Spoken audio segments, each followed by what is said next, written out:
De retour sur le plateau de l'Africa Newsroom, avec nous toujours notre éditorialiste Nadia Lamarbi, également parmi nous son Excellence Madame l'ambassadeur de la Guinée équatoriale Mariola Bidang Obiang, et enfin nous a rejoint José Ménébert, vous êtes ancien coopérant au ministère des Infrastructures de Guinée équatoriale, bienvenue. Merci. Une croissance économique soutenue et la construction d'infrastructures lourdes, le pays sait qu'il doit désormais parachever sa stratégie de l'après-pétrole pour assurer sa diversification, mais aussi investir davantage dans les équipements éducatifs, sanitaires et sociaux qui semblent encore être à la traîne. Autant de défis à la portée d'un pays qui n'a cesse de poursuivre son ascension bien au-delà de la sous-région, conscient que la manne pétrolière ne suffit pas à faire d'un espace territorial la locomotive de tout un continent.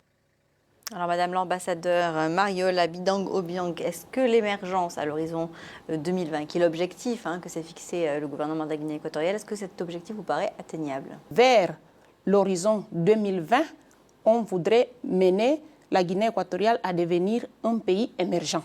Et donc ça vous paraît atteignable à l'heure actuelle? Je dirais que si on fait, disons, on n'a pas encore, vous savez, dans l'économie, il faut toujours le facteur temps. Parce qu'à partir du moment où vous avez des ressources et le moment où vous avez des résultats, il y a une période. Parce que nous sommes en 2013, on ne peut pas dire que vers 2020, tout ce qu'on a programmé de faire, on l'aurait atteint.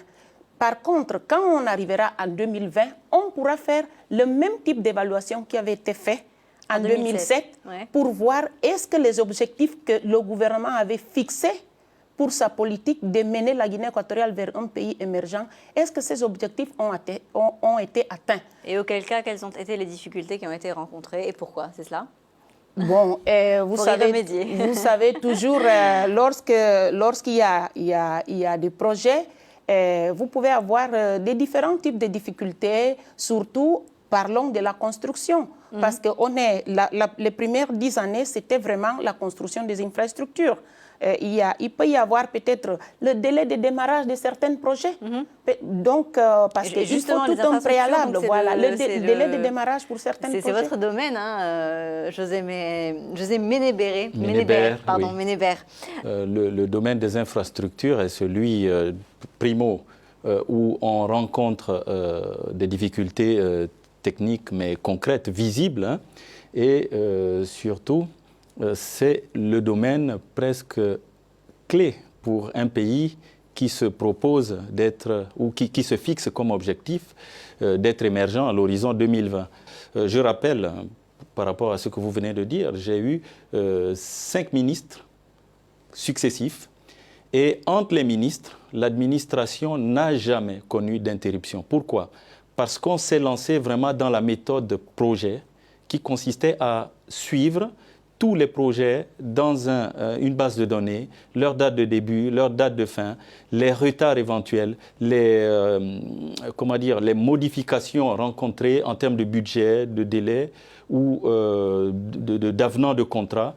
Et tout cela est vraiment écrit et suivi dans les bases de données. Ce qui fait que, ayant cette tradition entre guillemets écrite, on laisse une trace à celui qui succède et la possibilité d'avoir des indicateurs concrets de continuer son projet. C'est ma dernière question. José Ménébert, on l'a vu dans le dernier classement Doing Business, la Guinée équatoriale a décroché de 2 places pour atteindre la 166e sur 189 pays dans le classement. Et on a entendu Placido Mico dans le reportage, qui est membre de l'opposition. Il est très difficile de faire financer ces projets en Guinée équatoriale. Est-ce qu'il n'y a pas d'encouragement à l'entrepreneuriat ? Il n'y a pas ou il y a manque? Je vous demande, est-ce qu'il y a un manque d'encouragement pour l'entrepreneuriat en Guinée équatoriale? Pas du tout. Je vais prendre mon secteur, ou les infrastructures.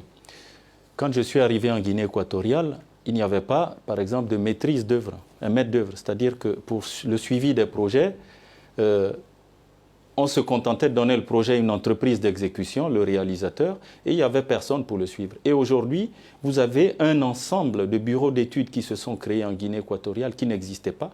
Donc il y a eu un retour des Guinéens qui vivaient ailleurs, qui sont maintenant dans le pays pour faire que cela, les études, les bureaux d'études. Il y a les bureaux de maîtrise d'œuvre, ceux qui suivent les entreprises au jour le jour, est-ce qu'ils exécutent le cahier des charges.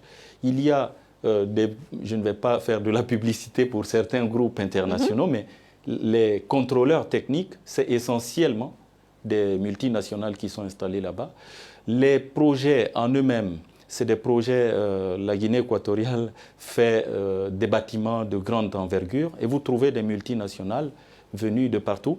Et toutes ces multinationales-là doivent créer une filiale sur place. Donc, quelque part, si on comptabilisait le nombre d'entreprises aux années 2000 par rapport à ce qu'on a aujourd'hui en 2013, vous verrez que c'est un réel boom. Ça se voit sur le terrain.